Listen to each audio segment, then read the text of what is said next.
এই তো কোরবানির ঈদের পরেই মাঝে মধ্যে যে মাংসের তরকারি রান্না হয় সেই তরকারিটা 2-3 বার জাল দেওয়ার পর একটু ভাজা ভাজা হলে একটা বাড়তি চর্বিটা গলে তেল উঠে আসে, তখনই সেই তেলটা আমি উঠিয়ে রেখে দেই ফ্রিজের মধ্যে। তো মাঝে মধ্যে সকালে নাস্তার সাথেই 2-3টা পরোটা ভাজা হয় সেই চর্বিটা দিয়ে। মাঝে মধ্যে চর্বি দিয়ে পরোটা ভাজলে খুবই ভালো লাগে, মজা লাগে। এটা মনে হয় সবার কাছেই ভালো লাগে মাঝে মধ্যে খেলে। তো এই তো আমি এখানে লাইজল দিয়ে নিয়েছি, বোতলে ভরে নিব। তো সব কিছু মোছা মাছি করব এখন। লাইজলটা মিশিয়ে নিলে সব কিছুই পরিষ্কার হয় আর মুছতেও ভালো লাগে, পরিষ্কার দেখতেও ভালো লাগে। আর এইদিকে আমার ছোট মেয়ে চলে গেছে স্কুলে, আর বড় মেয়ে আর ছেলেটা ঘুমিয়ে আছে। এই ফাঁকে আমি কাজকর্ম সেরে নিচ্ছি। তো কাজকর্ম ফেলে রেখে তো আর ঘুমাতে ইচ্ছে করে না, আর বসে বসে মোবাইলও টিপতে ইচ্ছে করে না। এটা আমার অনেক আগের অভ্যাস। আমি কোনো সময়ই কাজকর্ম ফেলে রেখে বসেও থাকি না, কারোর সাথে দিব্যি গল্প করি না। এই অভ্যাসটা খুবই কম আমার। আমি সব কিছু শেষে বিকেলে কাজকর্ম শেষ করে দুপুরে খাওয়া দাওয়ার পর একটু রেস্ট নেই, অথবা যাই করার করি, তখন আমার সময়টা আমার মনে হয় আমার ফ্রি, এখন আমি যা কিছুই করি করতে পারবো। আসসালামু আলাইকুম আপুরা, আশা করি সবাই ভালো আছো। আলহামদুলিল্লাহ আমিও ভালো আছি। এই তো আমার কাজকর্ম তোমরা দেখতেই পাচ্ছ, আমি কি কি করলাম না করলাম, সকালবেলা উঠে কি কি কাজ করা হয় সব কিছুই তোমাদের সাথে শেয়ার করি।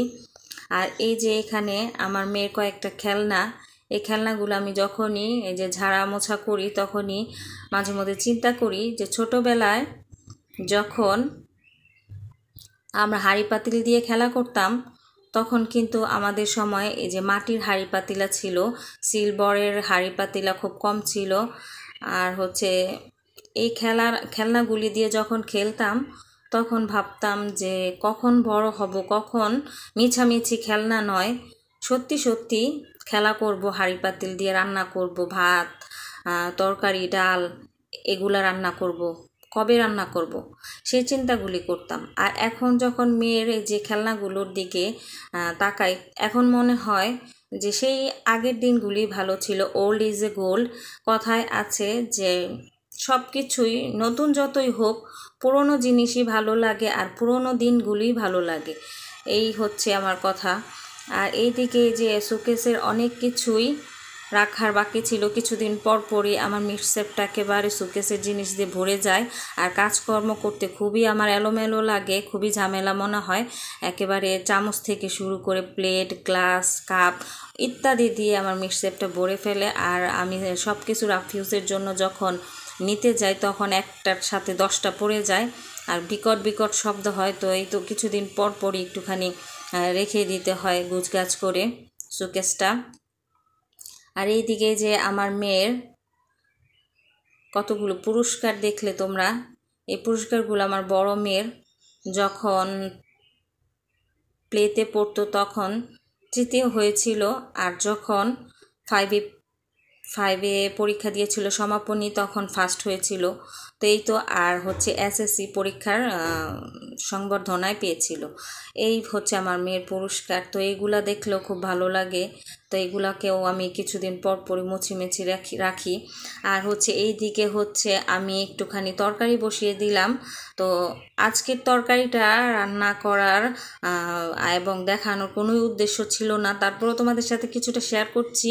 সেটা হচ্ছে যে আমি আমার এক আপুর সাথে খুবই তর্কাতর্কি করেছি। কারণ হচ্ছে যে উনি বলেছে তেল ছাড়া নাকি তরকারি রান্না হয় না। সে ফেসবুকে দেখে বলেছে যে তেল ছাড়া কিভাবে রান্না করে, শুধু চর্বি দিয়ে কি রান্না করা যায়, কেন করা যাবে না। আমার কথা হচ্ছে আমি যদি চর্বিটাকে তরকারির সাথে খেতে পারি এবং তরকারির সাথে চর্বি তেল দিয়ে তরকারি রান্না করতে পারি, দেন তেল দিয়ে কেন, মানে তেল ছাড়া কেন হবে না, চর্বি দিয়ে তো অবশ্যই হবে, এটা তো বলারই কথা না। যদি আমি চর্বিটা দেই তাহলে তো আমার তরকারিটা এমনিতেই ভাজা ভাজা হয়ে যাবে, তেলের কোনো প্রশ্নই ওঠে না। তো আমার সাথে সে খুবই মানে করলো, জোর গলায় বলল না এটা সম্ভব না, তেল ছাড়া রান্না করা যায় না। তেল ছাড়া কিভাবে? তেল ছাড়া রান্না করা যায়, কিন্তু আমাদের কাছে হয়তো খারাপ লাগে, তাই আজকে আমি রান্না করে তোমাদের সাথে সেটাই শেয়ার করলাম। আর এইদিকে হচ্ছে আমার এই জামাটা, সেটাই তোমাদের সাথে এটাও দেখাচ্ছি যে এই জামাটা আমি তৈরি করেছি। তো এইটার সাথে কাপড়টা খুবই শর্ট পড়ে গিয়েছিল, হাতার কাপড়টা। দেন পায়জামার মানে সালোয়ারের কাপড় ছিল কিছুটা লাল, সেটা মাঝখানে দিয়েছি। আর ওড়নার জন্য কাপড় ছিল, মানে জামার কাপড়টা ছিল, সেটা আমি সামনে দিয়ে জয়েন করেছি। তো হাতার কাপড়টা এইভাবে তৈরি করে নিয়েছি, আর বডিতে কিছুটা ডিজাইন করেছি। নিজের জামা বলে কথা, এই তো কাজ জানি, সেই জন্য কোনো কিছুই ডিজাইন দিয়ে পরতে ইচ্ছে করে না, কত জটপট করে বানিয়ে নেব, আর কোনো ডিজাইনই করতে ইচ্ছে করে না। হয়তো নিজে বানাতে পারি, সেই জন্য একটু বিরক্ত লাগে, আর কতই বা করা যায় সংসারের সাথে সাথে। তো মনে হয় কাজ না জানলেই ভালো ছিল, টেইলারের কাছে দিয়ে আসতাম আর ডিজাইন দিয়ে পরে নিতাম। এখন দেখি ডিজাইন পরতে ইচ্ছে করে, কিন্তু বানাতে ইচ্ছে করে না। আর এইদিকে এই যে গোসল শেষে আবার বৃষ্টি আসছিল, বৃষ্টি এসে পুরো বারান্দাটাকে একেবারে মাটি মাটি করে দিয়েছে।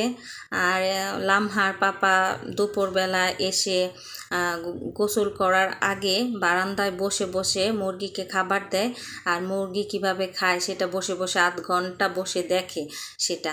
তো আজকে যদি আসে, তো আসার পর তো বসার কোনো প্লেসই নাই, একেবারে মাটি দিয়ে ভরে আছে বারান্দা। তাই একটু পরিষ্কার করে নিলাম, পরিষ্কার করে আবার ফুলের টবগুলা গাছগুলা সব সুন্দর করে সারি সারি করে সাজিয়ে রাখলাম। আর এইদিকে এই যে আমার তরকারি বসিয়েছিলাম, তো সেটাই দেখাচ্ছি তোমাদের। এই যে দেখো কতটা তেল উঠেছে, আমি 1 বিন্দু মাত্র সয়াবিন তেল ব্যবহার করিনি, সত্যি কথা যেটা, যদি তোমরা বিশ্বাস করো। আর এই যে এখানে প্রায় দুপুর গড়িয়ে বিকালও শেষ হয়ে আসছে, সূর্য ডুবে গেছে।